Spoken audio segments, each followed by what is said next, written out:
नमो अरहंताणं नमो सिद्धानं नमो आयर्याणं नमो उबज्झायाणं नमो लोये सब्ब साहुणं एसो पंचणमक्कारो सब पाव पनासनो मंगलाणं च सभ्यसिं पद्मं हवै मंगलम। गुरुदेव के चरणों में सभक्ति बंदन। आज हम बात करने जा रहे हैं आचार्य श्री तुलसी के ग्रंथ जैन सिद्धांत दीपिका के बारे में। आचार्य श्री तुलसी एक ऐसे महान संत जो शताब्दियों में ही इस धरा पर एक बार जन्म लेते हैं। गुरुदेव ने श्रावक समाज एवं साधु समाज के लिए बहुत से ग्रंथों की रचना की। उसमें से जैन सिद्धांतों को समाहित करते हुए गुरुदेव ने 3 संस्कृत ग्रंथों की रचना की। इसमें प्रथम है जैन सिद्धांत दीपिका, जिसमें जैन दर्शन को समाहित किया गया। द्वितीय है मनोनुशासनम, जिसमें जैन योग के बारे में लिखा गया। और तृतीय भिक्षु न्याय कर्णिका, जिसमें जैन न्याय का विवेचन किया गया। जैन सिद्धांत दीपिका पर स्वयं गुरुदेव ने संस्कृत में वृत्ति भी लिखी है। इसका संपादन आचार्य श्री महाप्रज्ञा जी ने किया है। इसकी प्रथम पांडुलिपि 1949 तक तैयार हो चुकी थी। उस समय जब भारतीय दर्शन के विद्वान डॉक्टर सत्कारी मुखर्जी ने गुरुदेव के जयपुर में दर्शन किए तो उनके सामने ये कृति दिखाई गई थी। कृति को देखने के बाद और गुरुदेव के दर्शन के बाद डॉक्टर सत्कारी मुखर्जी ने कहा, Acharya Shri is a man of extraordinary learning, he is a master of Jain Agama and of Jaina logic and metaphysics, and his knowledge of rival school of thought is of the same high order. उन्होंने आगे कहा, It was a revelation to me that such a mighty spiritual power was let loose in a corner of Rajasthan, which I hope and believe will one day overwhelm the whole of India and therefrom the rest of the world in course of time.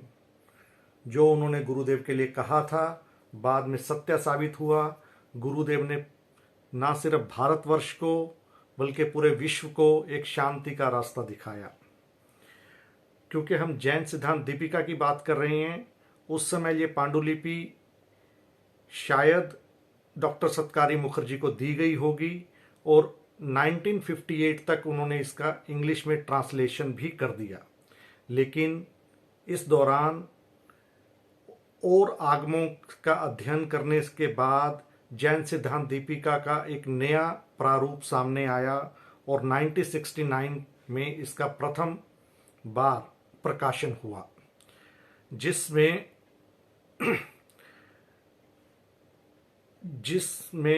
9 प्रकाश और 266 सूत्र थे। इसमें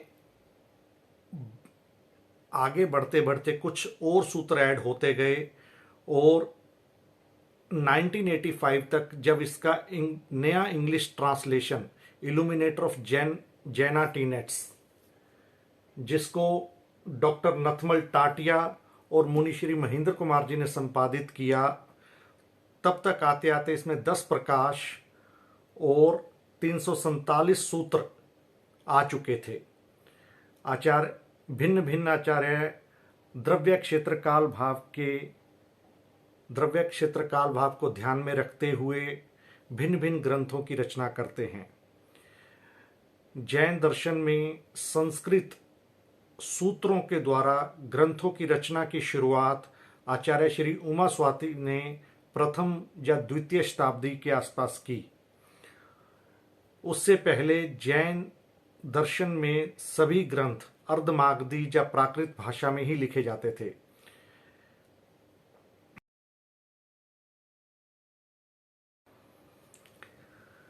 यह भी एक आश्चर्य ही है कि 2500 साल पहले जब आचारंग रचा गया तो उसकी शुरुआत हुई कि मैं कौन हूं और मुझे कहां जाना है।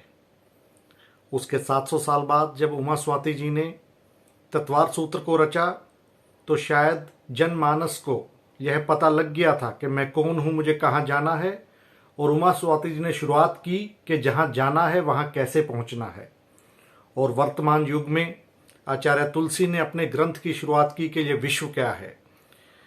चाहे मैं कौन हूँ से शुरुआत करें, चाहे मुझे कहाँ जाना है से शुरुआत करें, या जहाँ जाना है वहाँ कैसे पहुँचें, या फिर यह विश्व क्या है, सबका अंतिम लक्ष्य सम्यक्त और मोक्ष मार्ग। जैसा कि पहले बताया जा चुका है, आचार्य भिन्न भिन्न परिस्थितियों को देखते हुए अपने ग्रंथों की रचना करते हैं। आचार्य तुलसी ने वर्तमान समय को देखते हुए इस ग्रंथ को सूत्रात्मक रूप से संस्कृत में और उस पर स्वयं ही वृत्ति लिखी है। यह ग्रंथ सभी के लिए पठनीय, मननीय और याद करणीय है।